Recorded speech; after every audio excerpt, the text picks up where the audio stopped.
जय हिंद, नमस्कार और आप सभी को होली की बहुत-बहुत शुभकामनाएँ और आज बात करने वाले हैं होली की। हम होली की जो धार्मिक और सांस्कृतिक जो वैल्यू है या फिर किस तरह से होली मनाना चाहिए, उसपे हम कोई ज्ञान नहीं करेंगे। लेकिन होली पे जिस तरह से देश भर में हमने राजनीति होते हुए देखी पिछले 2 हफ्तों में, उस पे हम बात करेंगे। सबसे पहले संबल के सीईओ अजय चौधरी ने होली और जुमे को लेकर बयान दिया था और जब ज उनके आधे थोड़े-से बयान को उठाकर किस तरह से मीडिया में तोड़-मरोड़ कर उस पे एक बड़ी बहस छेड़ी गई और हम तेलंगाना पे बात करें, तेलंगाना में एक अलग ही होली को लेकर पॉलिटिक्स होती नज़र आई। बिहार में भी कहा गया कि जुम्मे का टाइम आगे बढ़ा दिया जुम्मे के लिए थोड़ा-सा ब्रेक ले लिया जाए होली के लिए।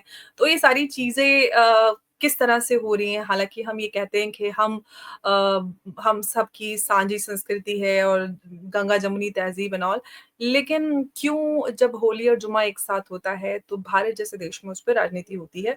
इस पे हम बात करेंगे और हमारे साथ जुड़ी हैं मंजरी अग्रवाल जी। बहुत-बहुत आपका स्वागत है, नमस्कार और होली की बहुत-बहुत शुभकामनाएँ मंजरी जी। आपको भी होली बहुत-बहुत शुभ हो।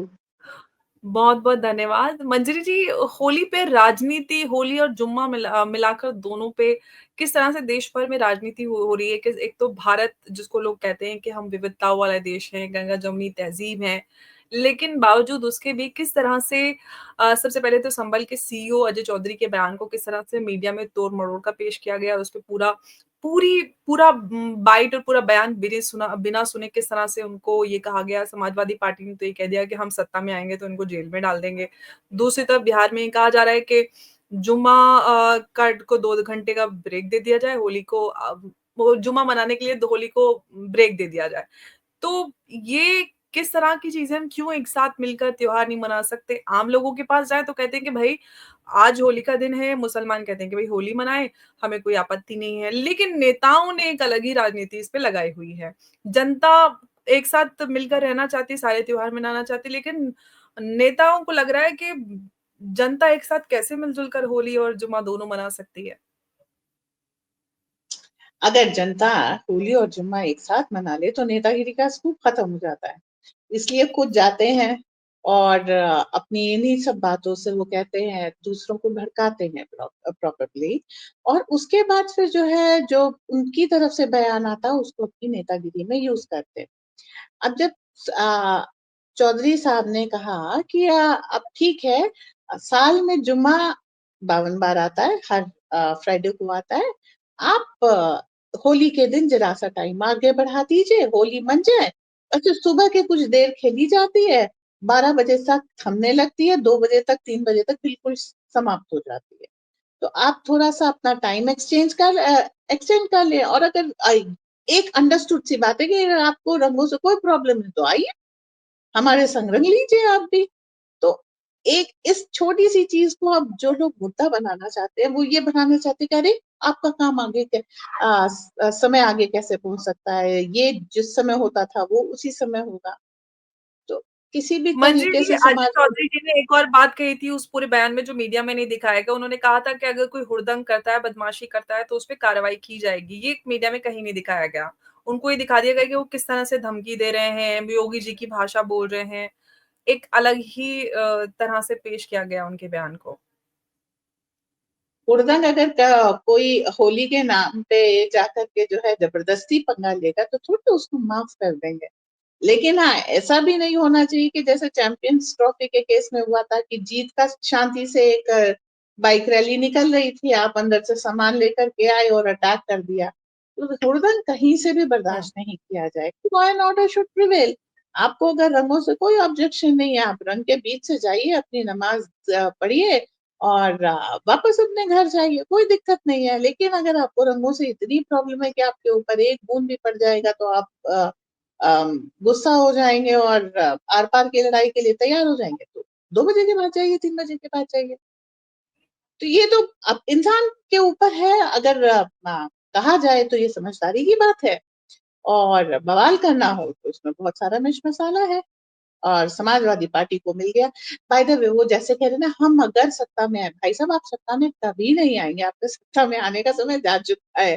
तो ना आप सत्ता में आएँगे, ना चौधरी साहब जेल में जाएँगे। जी। जी, बिल्कुल, लेकिन होली सबसे बड़ा त्योहार है भारत का, उसकी एक सांस्कृतिक अपनी एक वैल्यू है, किस तरह से हम सब मिलकर पूरे देश में होली, दिवाली एक सबसे बड़े त्योहार है, लेकिन उसको लेकर इस तरह से एक नैरेटिव बिल्डिंग करना, नेताओं द्वारा राजनीति करना, ये बहुत ही अफ़सोस वाली बात होती है कि वही नेता जो कहते हैं कि हम तो विविधताओं वाले हैं, हम गंगा-जमुनी और सारी तरह की नैरेटिव दिए जाते हैं, लेकिन टीवी डिबेट्स पे बहुत हुई, उन सारी बहुत सारी डिबेट्स में शामिल हुई। पहले तो बहुत सारा गंगा-जमनी तहज़ीब का भाषण दे रहे थे, लेकिन टीवी डिबेट में एंकर ने कहा कि थोड़ा-सा रंग लगा लिया जाए, तो रंग से एकदम बड़ा ऐतराज़ हो गया। तो मतलब पोल एकदम खुल जाती है गंगा-जमुनी तहज़ीब की 2 सेकंड में। तो ये एक तरफ़ा कब तक चलता रहेगा? जब तक ये समाजवादी पार्टी जैसे नेता जिंदा रहेंगे। देखिए, विश्व के किसी भी देश में जाइए, भारत का टुकड़ा करके पाकिस्तान बना, क्या हिंदू की चलती है? नहीं, वो माइनॉरिटी है, वो लॉ फॉलो करता है जो मेजॉरिटी कहती है। तो ये अकेले भारत में उल्टा कैसे है कि मेजॉरिटी उस लॉ पे चलती है जो माइनॉरिटी कहता है? हुँ। 80% है, कम मान लीजिए, 60% तो है ही है। ठीक है? अब होगा तो वही, अब जो पूरी दुनिया में एक रूल है वो भारत में आके उल्टा नहीं होना चाहिए। मेजॉरिटी से मिलजुल करके चलिए, सुरक्षित रहिए, कोई दिक्कत नहीं है।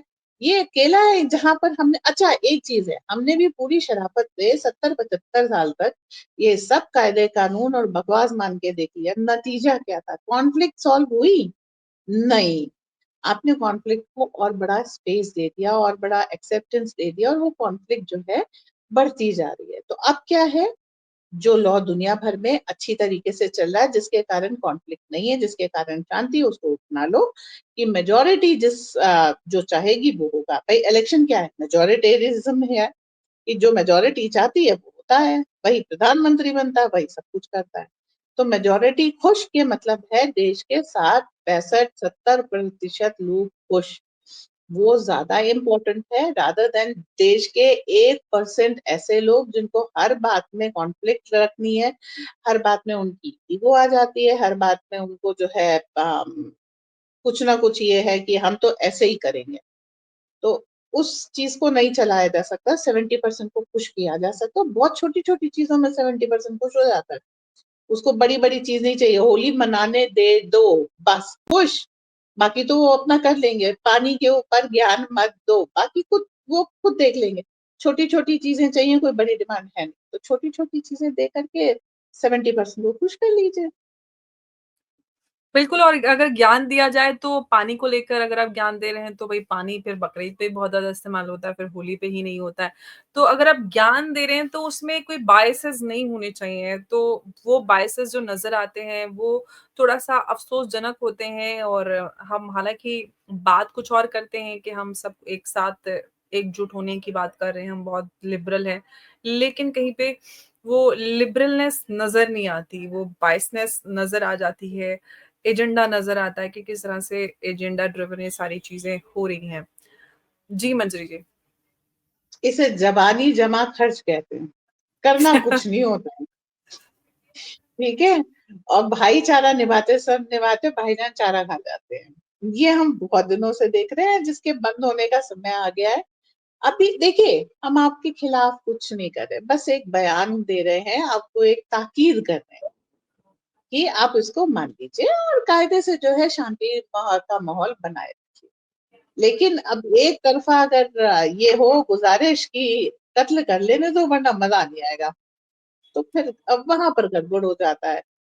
फिर भी शांति बनाए रखने के लिए आपने मस्जिदें ढक ली कि आपको एक बूंद रंग से ऑब्जेक्शन है, और वो एक्सीडेंटली भी पड़ सकता है, जरूरी नहीं कोई जानबूझ करके आपके खिलाफ कुछ करे, एक्सीडेंटली भी हाँ, हो मतलब सकता है। चलिए ठीक है प्रिवेंटिव मेजर्स लिए जा रहे हैं कि ताकि थोड़ा-सा भी अगर कहीं पे गुंजाइश है तो वो भी ना हो ताकि इस वो तरह की भी ना स्थिति हो, ना बने। आपको रंग हुँ। से ऑब्जेक्शन है तो एक बूंद रंग से भी हम आपको बचा लें, इतने इतने मेजर्स लिए जा रहे हैं, उसके बाद भी कुछ लोग चाहते हैं दंगा भड़के, और उसमें समाजवादी पार्टी बहुत आगे रहती है, तो ऐसे लोगों को फिर अच्छा जो है। मंजरी जी एक संभल को लेके एक सवाल बड़ा मेरा मन में आता है कि राहुल गांधी तो संभल पहुँच जाते लेकिन जो विपक्ष के लीडर हैं उत्तर प्रदेश के, वो तो अखिलेश यादव जी तो कहीं जाते नहीं लेकिन जब संभल, मंदिर और होली और सब सारी बातें होती है, मस्जिद की बात होती है, सबसे बड़ा हलक फाड़ कर बयान दे देते हैं।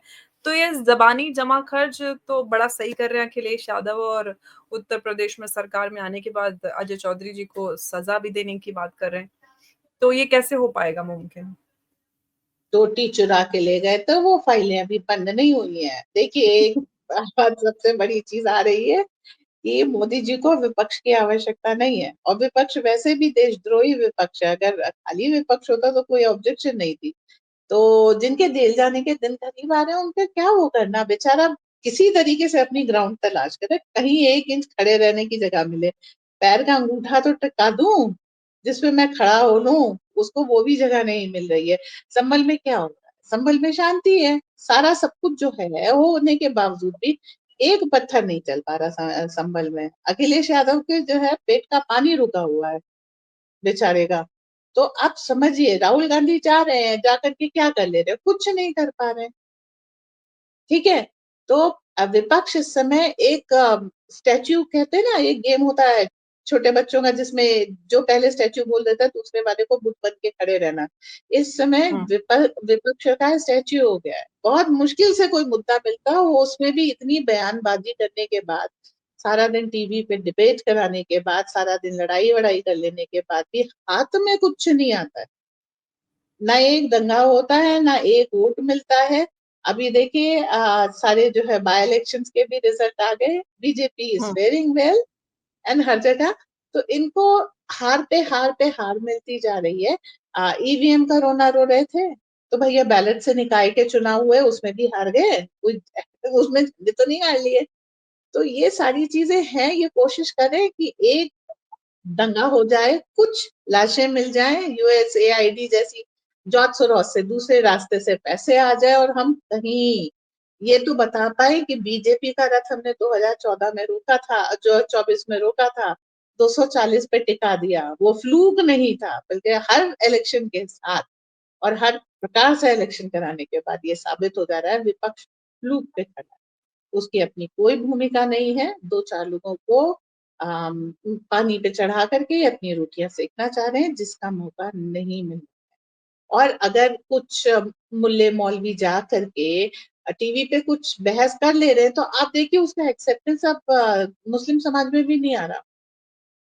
वो शांति प्रिय, वाकई में शांति प्रिय एब्सोल्युटली, होते जा मैं रहे हैं कि आई ठीक है। थिंक इस मुद्दे को लेकर टीवी पे डिबेट्स में रही, तो जितने भी उसमें रिपोर्ट्स में बाइट्स दिखा रहे थे, उसमें हर ज़्यादातर मुसलमान लोगों ने ये कहा कि हमें कोई इतराज़ नहीं है, अगर जुम्मे को होली पड़ती है, तो होली भी मनाएँगे हम और जुमा भी होगा।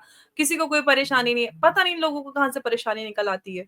ज़बरदस्ती में समाज में इस तरह का डर फैलाने का जो इनका रवैया है, वो बरकरार है, और जनता को डराने की, और सबसे अहम बात कि ग्लोबल लेवल पर जो मैसेज जाता है भारत के लिए कि किस तरह से मुसलमानों पे ज़ुल्म हो रहा है, होली है तो जुमा नहीं मनाने दिया जा रहा है, मस्जिदें तोड़ी जा रही हैं। तो कहीं न कहीं ये चीज़ें तो एम्प्लीफाई होती हैं बड़े लेवल पर, और भारत खुद काउंटर नैरेटिव में तो बहुत पीछे नज़र आता है, तो सच्चाई बहुत ज़रूरी है कि लाई जाए सामने। पैसे मिलते हैं इस बात के कि आप टीवी पे जाकर के बकवास कीजिए। पैसे मिलते हैं इस बात के कि आप ये एजेंडा छापिए कि भारत में मुसलमानों पे अत्याचार हो रहे हैं। लेकिन जो फाइल इन्वेस्टिगेशन, सत्य को कोई नकार नहीं सकता। वो रॉ है। दिल्ली का दंगा रॉ फैक्ट है। संभल के में पत्थरबाजी रॉ फैक्ट है।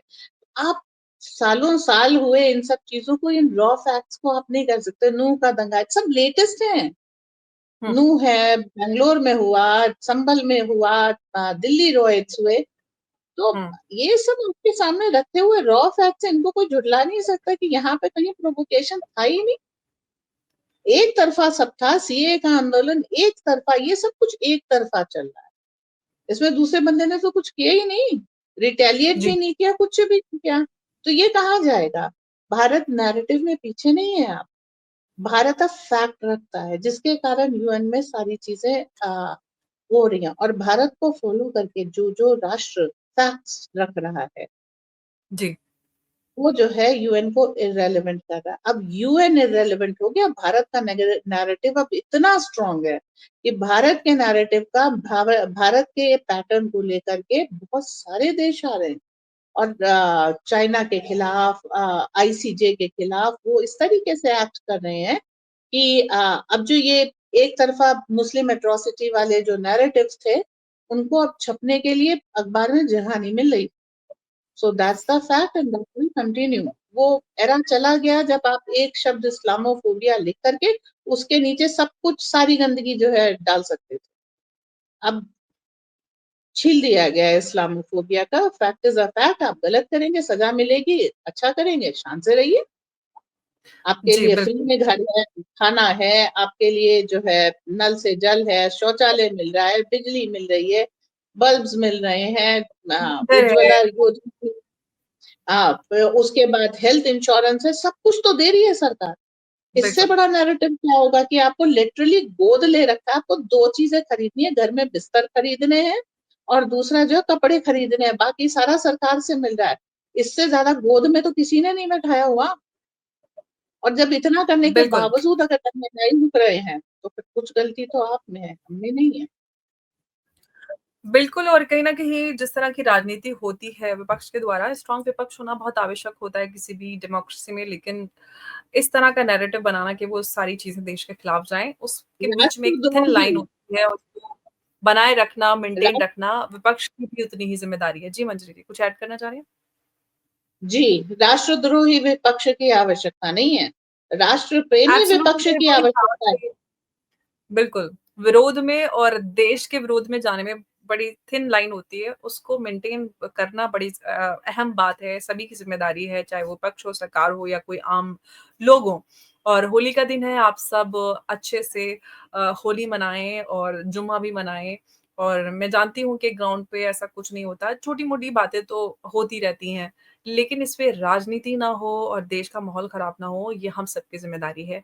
नेताओं को तो छोड़िए, लेकिन हम जो देशवासी हैं, हम सबकी ज़िम्मेदारी है कि हम प्यार को बनाए रखें, एकता को बनाए रखें और सब जगह शांति रहे, ऐसी उम्मीद करते हैं, और इसी उम्मीद के साथ आप सबको एक बार फिर से होली की बहुत-बहुत शुभकामनाएँ।